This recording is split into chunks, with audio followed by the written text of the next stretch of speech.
I'm going to give you a series of instructions and I'd like you to follow them.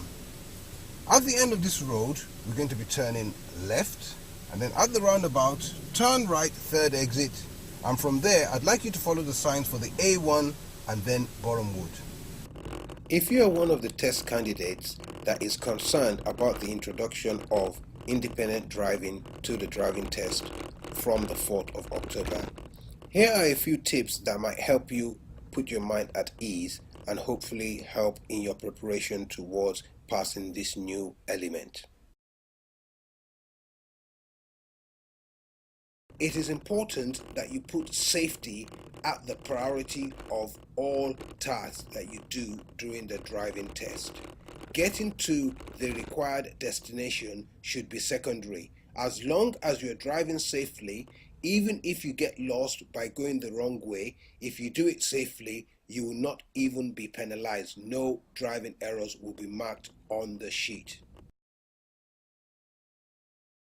One of the key skills that will help you with this new independent driving element is being able to anticipate and plan your journey. Therefore, get a lot of practice anticipating and planning while driving.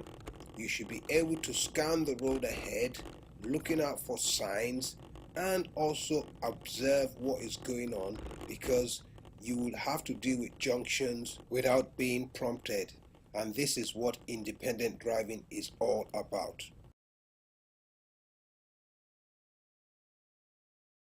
If you happen to find yourself in the wrong lane for the direction that you need to go into, rather than making a sudden change, it is better if you just go in the direction that the lane you currently are in goes towards. So if, for example, you needed to turn right at a roundabout and you're in the left-hand lane, it would be better for you just to check your mirrors, signal left, and go left than trying to signal right, crossing the path of oncoming vehicles who most likely will not give way to you anyway, because there are not a lot of considerate drivers who would give way to a learner. You can ask the examiner for directions if you're not sure where to go. So if you see a junction approaching and you can't remember which way you should go, just ask the examiner and he will remind you or tell you which way to go. Just make sure that you ask in good time. On the driving test, during the independent driving element, you should not be afraid or worry about getting lost. That is not the point of the test. If you're not sure where you're going, or if you do make a mistake and go the wrong direction, just tell the examiner, I think I've gone the wrong way.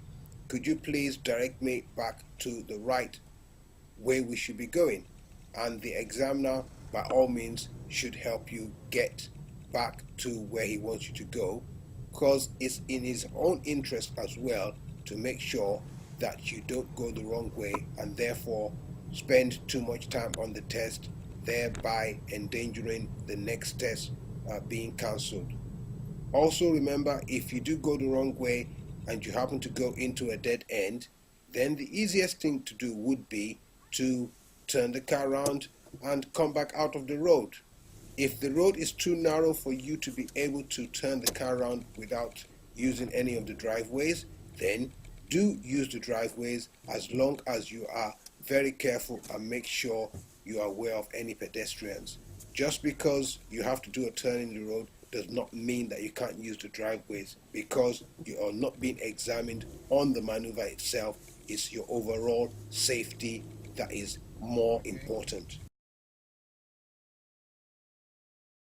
So, to summarize, just remember that even though independent driving means that you might need to navigate to a particular point, what is more important is your ability to be able to anticipate, deal with junctions safely, and also, if you do get lost, knowing how to ask for directions to get back to where you want, or deal with these situations safely. It is not about getting to the destination, but being able to use your common sense to either turn the car around, ask for directions to get back to where you need to be, or just find an alternate route to getting to where you want to be.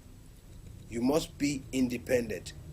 One of the reasons why independent driving was introduced is because a lot of candidates, because they are prompted about a junction, they can remember to check your mirrors and signal. But when they are not prompted, for example, at a roundabout, they don't check their mirrors, or if it was a compulsory left turn, you see them not checking their mirrors or signaling. This is the whole point of independent driving. Being able to use the skills that you have learned and applying it, especially because once you've passed the test, you are going to need to do this anyway.